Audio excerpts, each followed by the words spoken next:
Hello everyone, circle of education welcomes you. अपने syllabus में literature को कवर करने के बाद अब हम शुरू करने जा रहे हैं सीरीज़ वोकैबलरी की। इस सीरीज़ में हम डेली बेसिस पे 10 वर्ड्स लर्न करेंगे। वोकैब को लर्न करने का सबसे अच्छा तरीका यही है कि आप डेली बेसिस पे कुछ वर्ड्स सीखें और उनको यूज़ करें। इस सीरीज़ के लिए जिस बुक का मैं यूज़ करूँगी वो है वर्ड पावर मेड ईजी, जिसको लिखा है नॉर्मन लुइस ने। ये बुक बहुत ही अच्छी मानी जाती है वोकैब के लिए, और इसमें जो वर्ड्स सिखाए गए हैं वो रूट वर्ड के थ्रू सिखाए गए हैं। तो आप चाहें तो आप ये बुक बाय कर सकते हैं, लेकिन ये बुक बहुत ज़्यादा मोटी है, साथ ही इसको पढ़ना थोड़ा सा डिफ़िकल्ट और टाइम कंज्यूमिंग भी हो जाएगा। तो इसको इजी लैंग्वेज में मैंने अपने नोट्स में ट्रांसफॉर्म किया है।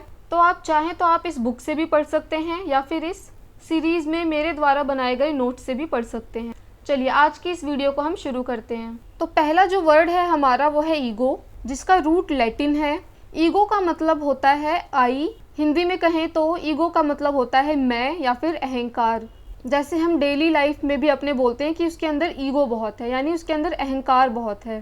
तो ईगो जो है रूट वर्ड है, और ईगो से ही काफ़ी वर्ड निकल कर के आते हैं, जैसे ईगोइस्ट। ईगोइस्ट क्या है?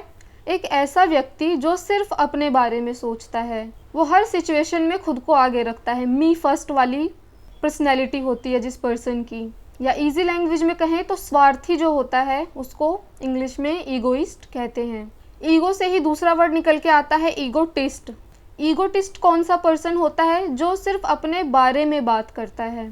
ईगोइस्ट और ईगोटिस्ट में कंफ्यूज नहीं होना है। ईगोइस्ट में क्या है, इंसान अपने बारे में सोच रहा है, स्वार्थी है। लेकिन ईगोटिस्ट में क्या है, अपने ही बारे में बात कर रहा है, अपने ऊपर जिसको बहुत ज़्यादा घमंड है। The height of conceit. Conceit का मतलब क्या होता है कि जिसको बहुत ज़्यादा प्राउड फील होता हो अपने ऊपर, अपनी एबिलिटीज़ के ऊपर, अपनी क्वालिटीज़ के ऊपर।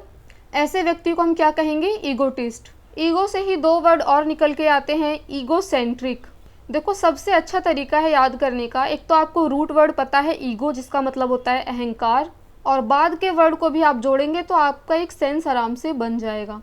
तो ईगो सेंट्रिक जैसा नाम से ही पता चल रहा है कि ऐसा व्यक्ति जो सेल्फ सेंटर्ड है, अहंकार से भरा हुआ है, उसको लगता है कि वही इस पूरी यूनिवर्स का केंद्र है। एक ऐसा व्यक्ति जिसको लगता है कि मेरी मर्जी के बिना पत्ता भी नहीं हिल सकता है, वो क्या कहलाएगा? Ego centric. दूसरा वर्ड है ईगोमैनियक। तो ईगो मतलब मैं, और मैनियक मतलब होता है पागल, पागलपन। तो यानी जो खुद को लेकर के पागल हो, सेल्फ ऑब्सेशन। इसको आजकल हम पॉजिटिव वे में भी बहुत यूज़ कर लेते हैं सेल्फ लव के नाम पे। तो अगर ये एक हद तक है तब तक ठीक है, लेकिन अगर हद से ज़्यादा ही ऑब्सेस्ड है पर्सन खुद से, तो वो क्या होगा? ईगोमैनियक कहलाएगा। इसको हम पागल या सनकी भी बोल सकते हैं। तो ये थे कुछ वर्ड्स जिसका रूट ईगो था। चलिए कुछ और वर्ड्स देखते हैं अब। अल्टर। अल्टर का मतलब होता है अदर, कुछ और। ये एक रूट वर्ड है। अब इस वर्ड से काफ़ी वर्ड्स बनते हैं। कौन से हैं आइए देखते हैं। एल्टुरिस्ट, बहुत ही इम्पॉर्टेंट है ये वर्ड, बहुत बार एग्जाम में आया है। तो एल्टुरिस्ट एक ऐसा पर्सन होता है जो कि दूसरों की हेल्प करता है। उसका बिहेवियर हमेशा लेट मी हेल्प यू वाला होता है कि चलो मैं तुम्हारी मदद करता हूँ। ये दूसरों के बारे में सोचेगा, दूसरों की हेल्प करेगा। हिंदी में इसको परोपकारी भी बोलते हैं। तो परोपकारी को इंग्लिश में क्या बोलते हैं? एल्टुरिस्ट। दूसरा वर्ड है अल्टुरिज्म। ये क्या है? नाउन है, जिसका मतलब होता है परोपकार। अनदर वर्ड है अल्टर से ही बना हुआ, अल्टरनेट। अल्टरनेट क्या होता है? एक छोड़कर या फिर स्किप करके। जैसे मान लो आप लोगों की अगर कोचिंग क्लासेस है और वो अल्टरनेट डेज पे लग रही है, मंडे वेडनेसडे फ्राइडे या फिर ट्यूसडे थर्सडे सैटरडे, तो एक एक दिन छोड़ करके लग रही है, तो वो क्या है? अल्टरनेट डेज पे क्लासेस लगना। या फिर हम कह सकते हैं आजकल का मौसम कैसा है कि अल्टरनेट डेज पे बारिश होती रहती है। चलिए कुछ अदर वर्ड्स देख लेते हैं जो कि अल्टर से ही बने हैं। अल्टरनेटिव, ये वर्ड बहुत ही कॉमन है, आपने बहुत बार यूज़ भी किया होगा। तो अल्टरनेटिव का क्या मतलब होता है? Other choice. हिंदी में कहें तो विकल्प। मान लो आपका चाय पीने का मन कर रहा है और घर में चाय नहीं है, तो आप क्या कहेंगे कि चाय का कुछ अल्टरनेटिव है क्या? तो यूजुअली हम क्या करते हैं, फिर हम कॉफ़ी बना लेते हैं। तो किसी चीज़ को अगर कोई चीज़ रिप्लेस कर रही है तो वो उसका अल्टरनेटिव कहलाती है। नेक्स्ट है अल्टरेशन।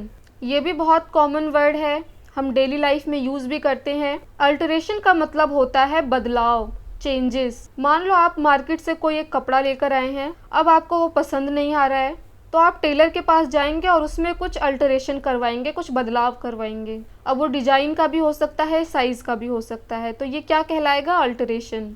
अल्टर से ही वर्ड बना है अल्टरकेशन। स्पेलिंग आपको बहुत ही अच्छे से याद होनी चाहिए, क्योंकि स्पेलिंग में भी क्वेश्चन बहुत ज़्यादा बनते हैं, स्पेलिंग एरर्स आते हैं। तो अल्टरकेशन का मतलब होता है डिस्प्यूट, कलेश, विवाद। मान लो दो स्टेट के बीच में किसी एक नदी के पानी को लेकर के विवाद चल रहा है, डिस्प्यूट चल रहा है, तो वो अल्टरकेशन कहलाएगा। अनदर वर्ड है अल्टर से, वो है अल्टर ईगो। अब अल्टर का मतलब होता है अदर और ईगो का मतलब होता है आई, यानी कि दूसरा ही कोई मैं, अदर मी।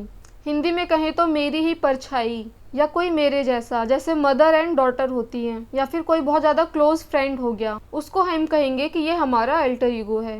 तो ये थी आज की वीडियो। पसंद आए तो लाइक कर, चैनल पे नए हैं तो चैनल को सब्सक्राइब कर। Thanks for watching this video.